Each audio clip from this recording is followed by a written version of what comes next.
And here we are now, coming up on the end of the book of Genesis. We're reading 4 chapters a day, 28 chapters a week, and we'll do this cap off approximately 1 minute per chapter. So here we go. Genesis chapter 29. Let the games begin. Or the rivalry between Rachel and Leah. So Laban, Rachel and Leah's father, had promised Jacob the hand of Rachel in marriage if he would serve him for 7 years. The Bible says that the years went by like days. He was so in love with Rachel. But on the wedding night, Laban had deceived Jacob and gave him his oldest daughter, Leah, instead of Rachel, saying that it's not right for me to marry off the younger daughter. So Jacob agreed to work another 7 years for Rachel.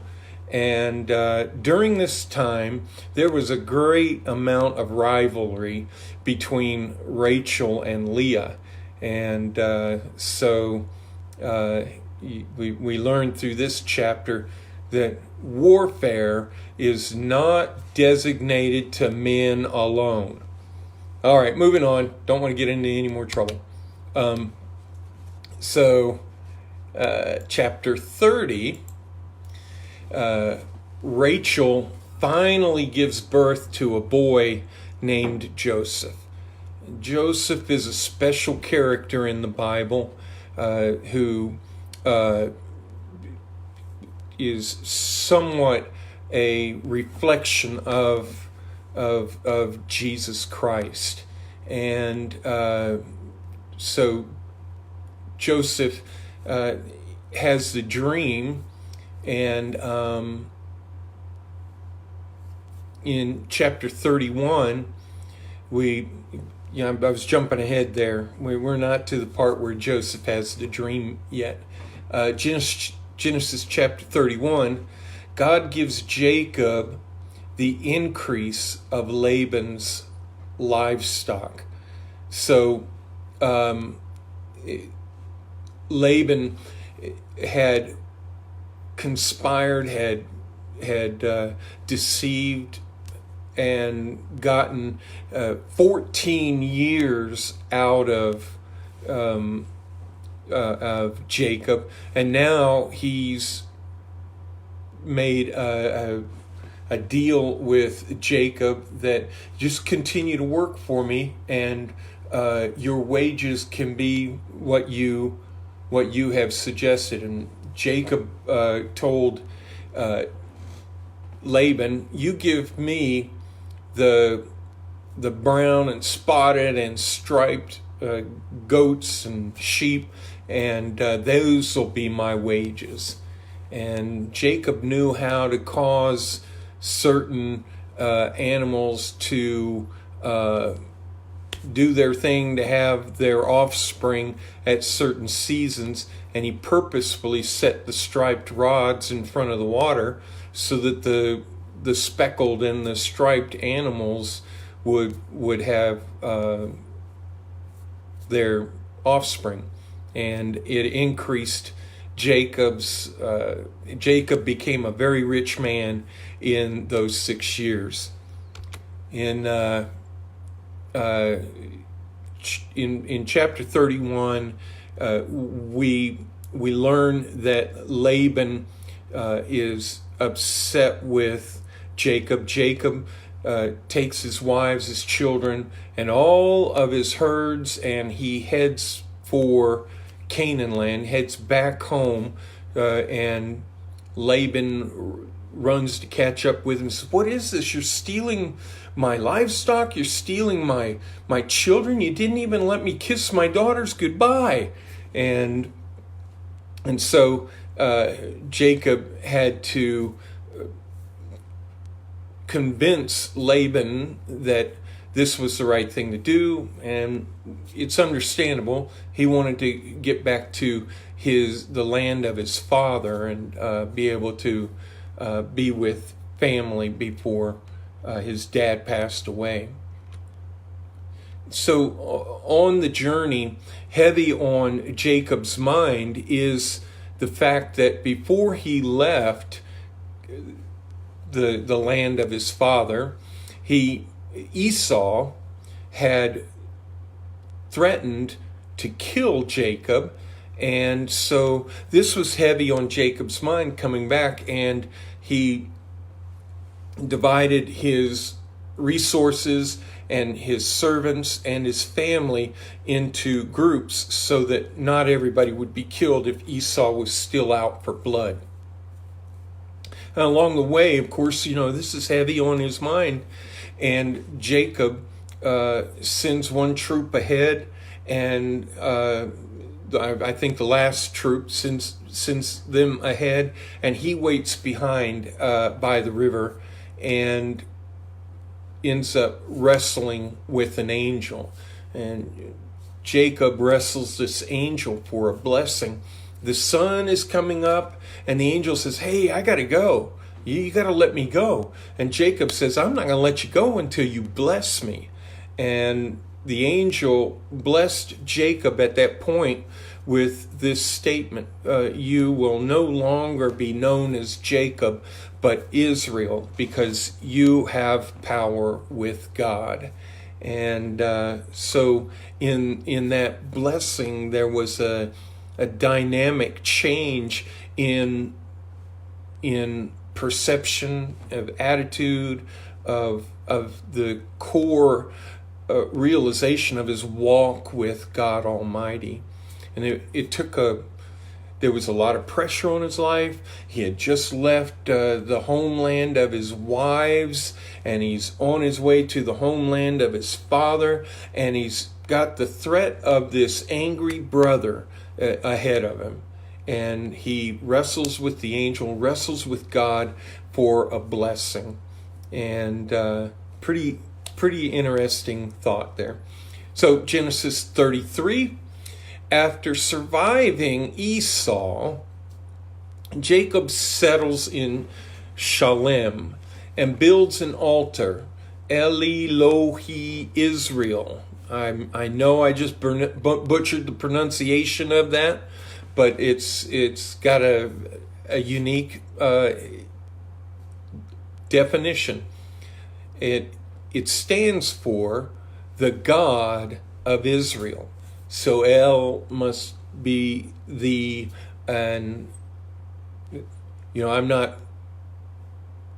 I just butchered that. It means, so El Elohi means the God and of Israel. And this event of building an altar is significant of the heartbeat of Jacob to want to live for God, to want to do the best for God, for acknowledging God in his life. And we should have similar altars in our lives. Genesis 34, horrible account here. Simeon and Levi murder all the men of Shalem because the prince of Shalem, Shechem's son, or his name was Shechem, he defiled their sister Dinah, and there was no formality. It was just a brutal force of nature, and whether Dinah was okay with it or not, it was a defamation of the character of Israel. And so that's the argument. But how much less character did it take to deceive the men of Shechem and have them circumcise themselves be unable to defend themselves for 3 days, and Levi and Simeon come in and murder all of the men. And it's just a horrible act of vengeance. Israel, or Jacob, said, "Now I can't go anywhere, I can't show my face anywhere. You have brought shame upon us all." Chapter 35, God changes the name of Jacob to Israel at Bethel, where God first met with Jacob. So here's another situation where Jacob's name change is being reinforced by God. First, it was the angel at the river, or the creek, or the brook, that he had wrestled with the angel.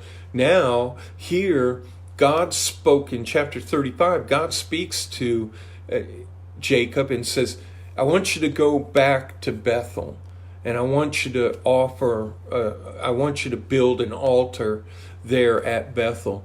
And there's, again, some hardship involved here, because he packs up all of his tents, he gets all of his wives and children, and they all travel together to Bethel.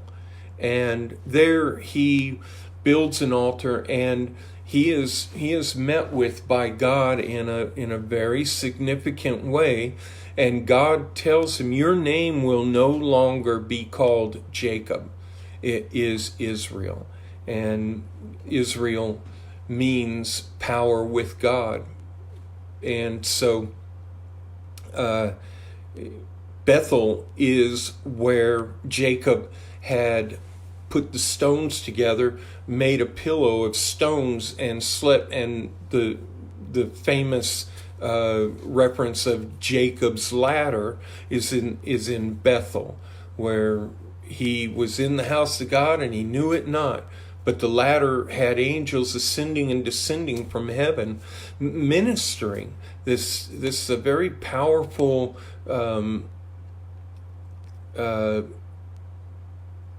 display on God's part that God is with Jacob. And this is all, again, here at Bethel, Jacob is reminded by God of the promise that God had made to Abraham and to Isaac. Chapter 36, this is one of those good chapters to read when you're ready to go to bed.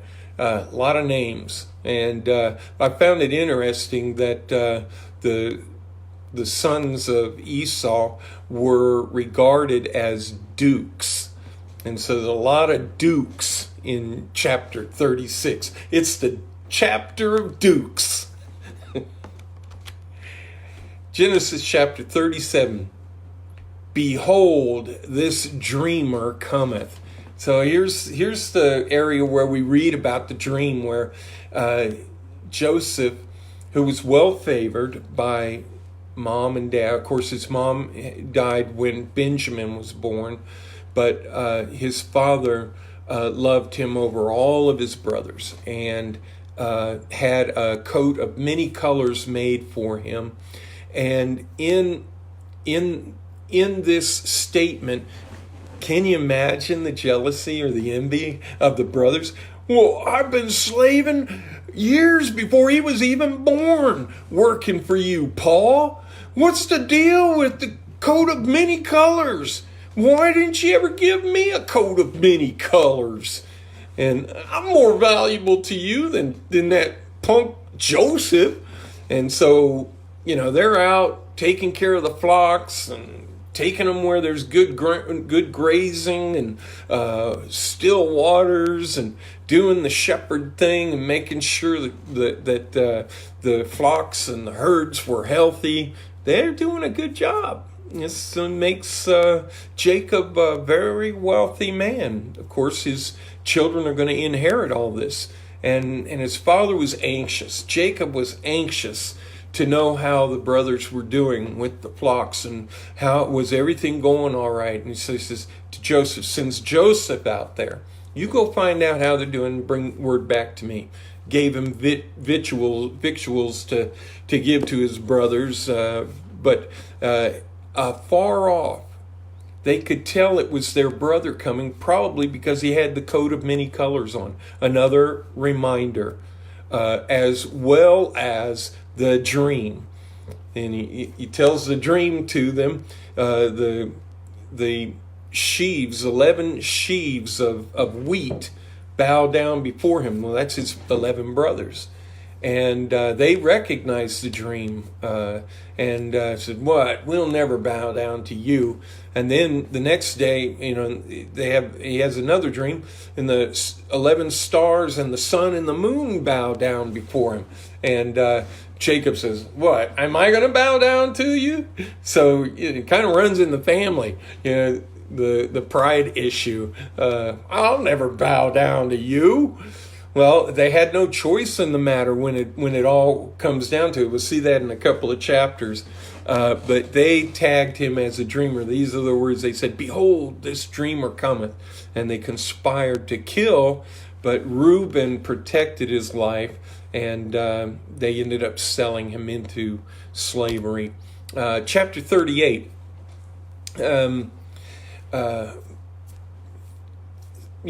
Humanity, we've got all kinds of stories to tell. There's all kinds of weirdness in the bloodline way back when, and here's a little bit of strangeness here. Tamar, and there's a beautiful thing that comes out of this strange story. Judah promises Tamar that when his youngest son, Eo, becomes of age, that he will give him to her to be wed to. And the time comes and goes, and he never kept his promise. So Tamar dresses herself and sits out by the road, and Judah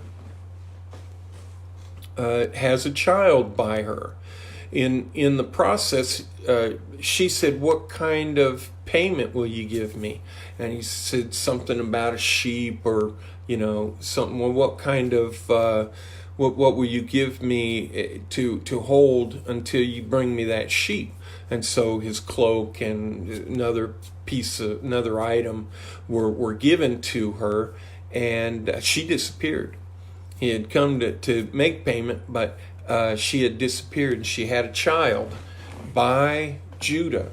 And Judah is the son of Jacob, who is the son of Isaac, who is the son of Abraham, who was the son of Terah, who was the son of Shem, son of Abraham, or Adam, Noah, and son of all the way back to Adam. Of course, everybody's bloodline can be traced all the way back to Adam, but there was a promise made in the garden that the seed of the woman would bruise the head of the serpent.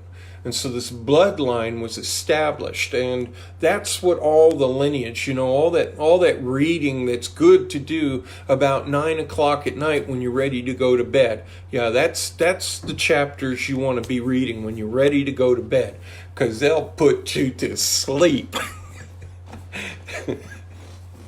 Name after name, begat. Why am I reading this? You add up the years, and they tell a very powerful story. So here's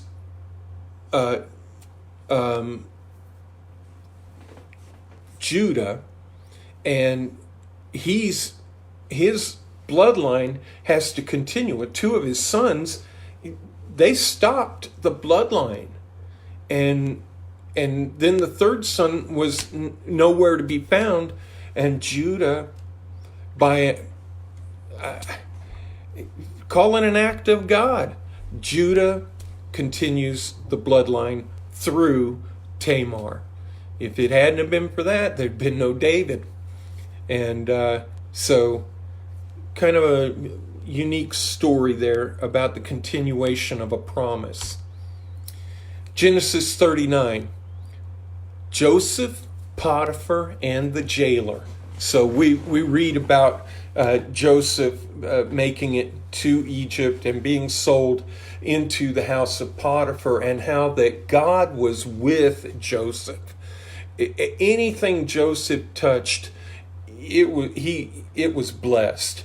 And he was blessed in the house of Potiphar, and then he got I don't know how you say it, but Potiphar's wife had a thing for him, and he was smart enough to know, no way, I'm not gonna. Potiphar's been the best thing that's happened to me. There's no way I would do anything to hurt him. And he runs. She has a hold of his coat, lies. He gets thrown into prison. The jailer instantly sees, wow, this guy's really got his act together. And he makes him, Potiphar made Joseph head of his whole household. There wasn't anything that was done that Joseph didn't know, and gave the orders for things to be accomplished. Well, the jailer picked up on it immediately. And there again, the jailer puts Joseph in charge of the whole prison. He was an honest man. He wasn't going to go anywhere. He was submitted to the authorities. And then so it looks really bad. Joseph he's making the best of it, but it's still a horrible situation. They lied. My brothers conspired to kill me and sold me into slavery. And now in Potiphar's house, I was framed, and I'm an honest man. Joseph knows who he is. And jailer sees the honorable qualities.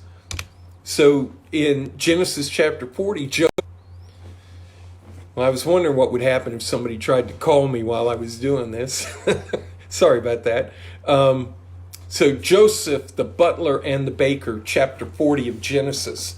And, they had the dream. The butler was restored. The baker lost his head. Genesis chapter 41, Joseph, Pharaoh, and the dream. 2 years after the butler had been restored to his position, now Pharaoh has a dream, and nobody can interpret it. The baker or the butler remembers, oh, sir, I did a bad thing. There's someone in the prison that can interpret your dream. And so they brought Joseph before Pharaoh, and he interpreted the dream. He said, this dream means there's going to be 7 years of famine, or 7 years of good and plenty in the crops, and then it's going to be followed by 7 years of blight, drought, no crops. And I recommend, Joseph told Pharaoh, I recommend that you search your kingdom and you find the wisest man you can to collect during the good years, so that you have plenty to make it through the bad years. And the rest of the story. Pharaoh says, who's wiser than Joseph? And he made him second in command of Egypt. This is probably the most powerful man in the world other than Pharaoh. The only one that was more powerful than him was Pharaoh. And this brings the family of Israel down to Genesis chapter 42, Joseph, the brothers, and the famine. So the famine forces the brothers to come down and get grain. Chapter 43, Joseph, the brothers, and the second year of famine. So the first year when the brothers showed up, Joseph knew who they were, but they didn't know who he was. And he said, by questioning, he got them to admit they had another brother. He said, well, don't you come back here without proving that you have that other brother, because otherwise you're telling me you're spies, and I'll have you killed. And so in the second year, Judah tells his father, we promised him we would bring our youngest brother, otherwise he thinks we're spies. So guess what? Benjamin, Genesis chapter 44, Joseph, Judah, and Benjamin. So Jacob allows the brothers to take Benjamin with them, and so they're there at Joseph's house, and Joseph can't take it anymore. He's busting up inside because he loves his brothers, and he's been hiding it from them. And so Genesis chapter 45, we read about him revealing himself to his brothers, and the brothers, the guilt just fell in on them. It was like a huge weight that fell in on them, and they were apologizing. And Joseph said, "You meant it for evil, but God meant it for good." And here we are right now. This is why all of that happened. Because if Joseph hadn't become the second in command of Egypt, there would have been no way to protect Israel the way they were being protected. And let's see, Genesis 46. All the souls of the house of Jacob which came into Egypt were 70. So when Joseph brought his father and all of his family down into the land of Goshen to be herders, there were 70 of them. Grew into a mighty people. Let's see that coming up. And chapter 47 of Genesis. And Joseph made it a law over the land of Egypt unto this day that Pharaoh should have the 5th part. So they made it through all of the famine, and they survived the 7 years of blight. And Joseph established this taxation. Thank you very much. It's actually a good thing, because all taxation, maybe it's not all good, but there's good that comes out of it. We have our road systems, and there's a way for the government system to be funded through taxation. But I found it interesting that that Joseph established a 20% rule.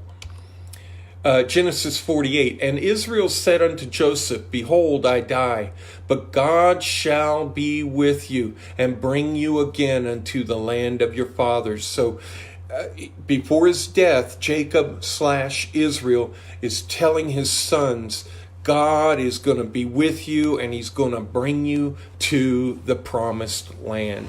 Well, that would be 400 years later than this point in time, but it does happen. Chapter 49, and he charged them, Bury me with my fathers in the cave that is in the field of Ephron the Hittite.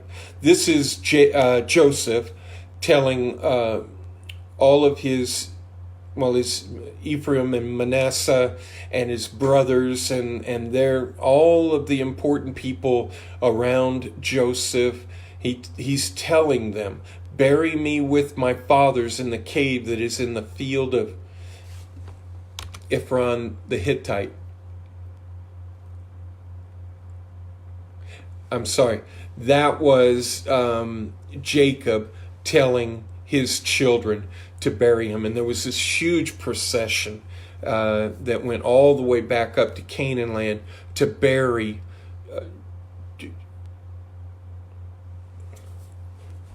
wow, my brain just shut off. That was Jacob. Yeah, Jacob And so this huge procession to take Jacob, they embalmed him and took him up to Canaan land and buried him next to his wife Leah.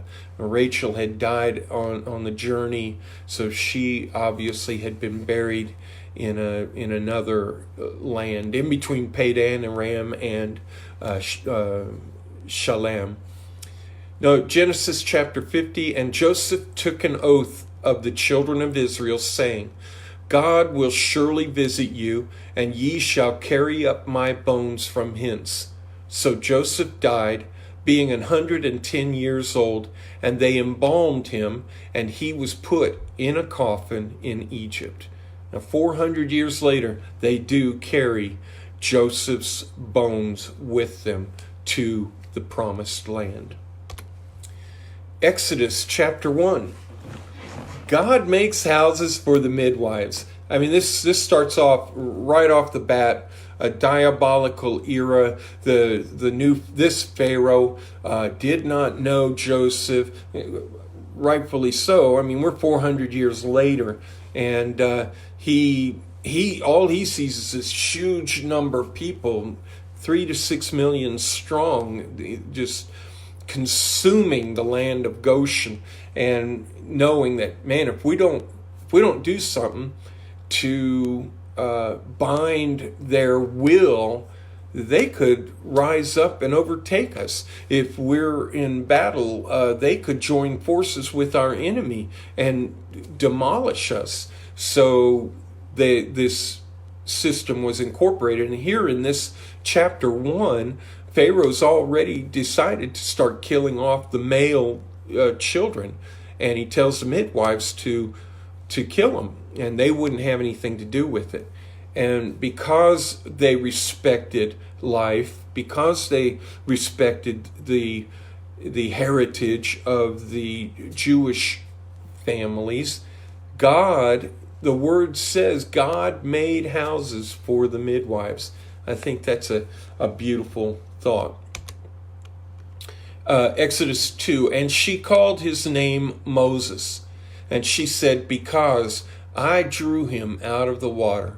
So this Egyptian name was given to Moses, and it stuck. And we have a Jewish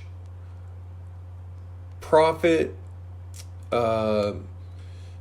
leader that God has ordained to lead his people out of bondage. And Moses was raised in the court of Pharaoh. He knew the Egyptian language. He knew how to write. He knew he was educated in the highest levels of education. Very unique person, and drawn out of the water. Exodus 3, and God said unto Moses, I am that I am, a cornerstone of power. This is the most powerful statement in the history of the universe. I am that I am. And he said, thus shalt thou say unto the children of Israel, I am hath sent me unto you. And I love that part. And you see it again when Jesus just wants to make it known with the Pharisees. Before Abraham was, I am. Well, Moses didn't even come till after Abraham, and Jesus is just making a point blank statement. I am. He let them know, I am the same. I am the beginning. I am the end. And they couldn't see it. Their proud hearts would not allow them to see who he was. Exodus chapter 4. And thou shalt say unto Pharaoh, thus saith the Lord, Israel is my son, even my firstborn. And I say unto thee, let my son go. Talking about this great people in the land of Goshen. He's referring to all of those people as his son. Let my son go, that he may serve me. And if thou refuse to let him go, behold, I will slay thy son, even thy firstborn. Wow. And Pharaoh is being, heralded or approached by the messenger of God. It's like almost face to face, and Pharaoh gets a hardened heart. Exodus 5.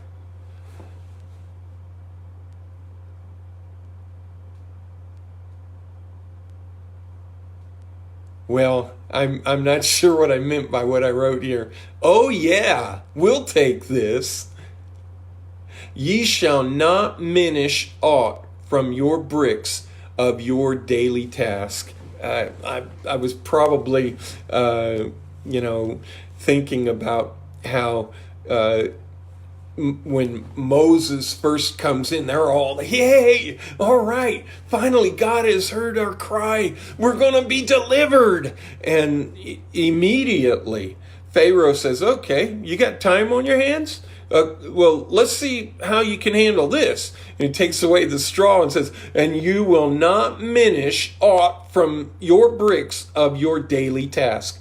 Meaning he's taken all of their hay and mud away, and they still have to make the bricks and have to make the same and keep up the same pace. Exodus chapter 6, this is our reading material from today.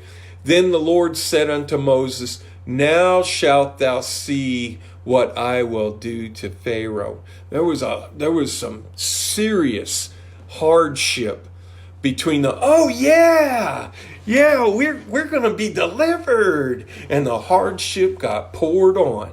It was a ferocious attack of darkness upon the children of light, the children of God, the Son of God.